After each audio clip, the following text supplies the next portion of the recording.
How to fix TikTok account a review pending. If you uploaded a video and the video has not been uploaded and it is still stuck in the pending section, in today's video let me show you a couple of things that you can try out. Now normally when this happens, it lasts for 24 to 48 hours. So if it hasn't been 24 to 48 hours, you just need to wait out a few more time before the video gets automatically uploaded. Also, you'll need to ensure that you haven't violated the community guidelines. You also need to avoid spamming the post. If you're not being able to upload the video straight away, you need to avoid repeating the upload process so that you do not get more strikes and you avoid further violating the community guidelines.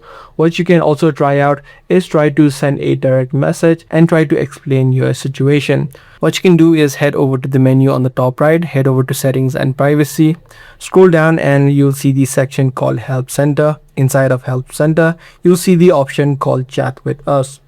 So you need to exactly explain the situation that you are facing and the exact amount of time the video has been pending.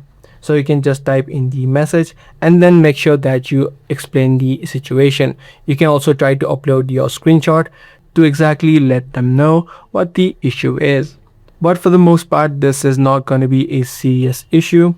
What you can also lastly try out is try to uninstall the app of TikTok from your phone and then again re-download it. Once you do these couple of steps, you should be able to fix the TikTok account review pending issue. If this video did help you out, do let us know. That's going to be all for this one. I'll see you in the next video.